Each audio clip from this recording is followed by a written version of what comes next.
6 years of U-boat war lie behind us. You fought like lions. A crushing material superiority has forced us into a narrow area.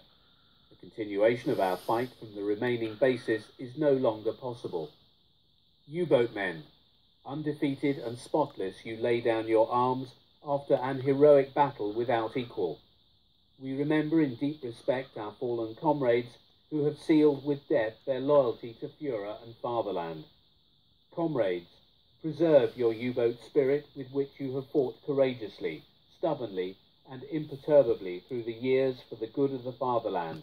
Long live Germany! Although 231 U-boats were scuttled, most surrendered as ordered while flying a black flag, to be drawn up in forlorn ranks as those of an earlier generation had in 1918. Having sailed into Portland Harbor in the US to surrender U-858, one can only wonder at the thoughts going through the mind of Capitan Lieutenant Thilo Bolde at the abrupt termination of his U-boat war. One final ceremony now took place. At 11:30 p.m. on May the 8th in Berlin, a German delegation led by Field Marshal Kittel, representing the German army, with Freiberg for the Navy and Stumpf for the Luftwaffe, signed the third instrument of surrender. The European war was finally over, but for Dönitz, as for many other German war leaders, there now came the reckoning. On the afternoon of May the 22nd, Dönitz received a message that he was to present himself to General Rooks, the chief of the Allied Control Commission, on board the liner Patria.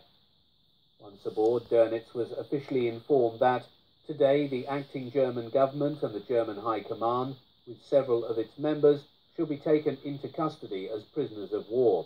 Thereby the acting German government is dissolved. One ignominy awaited Dönitz when, along with General Jodl and Albert Speer, they were paraded in front of a horde of waiting photographers who snapped merrily away, recording for posterity the rather forlorn appearance of Hitler's chosen successor and Germany's last Führer. All three men already knew their fate as they stood embarrassed, whilst all around them bulbs flashed as photographers gloried in their evident discomfort. In 2 years, Dönitz had seen the sea war snatched from his grasp and his cherished U-boats reduced to mere trophies in the harbours of the victors. Later that same afternoon, Dönitz, in company with other German military figures, was taken to a local airfield and placed on a US Army C-47 transport.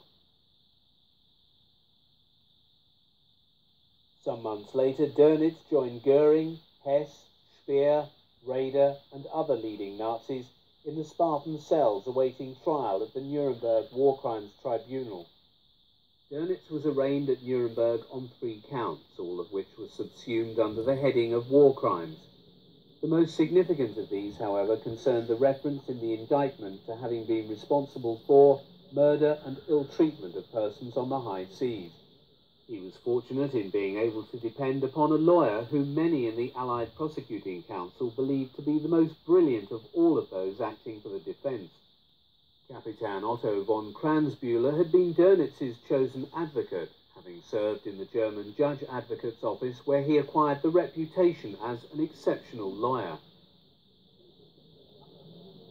This expertise rapidly became apparent when Kranzbühler slowly, and with deft touch, reduced much of the prosecution's charges against Dönitz by demonstrating that most of what he was being accused of was, in fact, accepted practice in modern sea warfare. By careful use of law, Kranzbühler was able to demonstrate how much of what Dönitz was being accused of was naval practice even in World War I.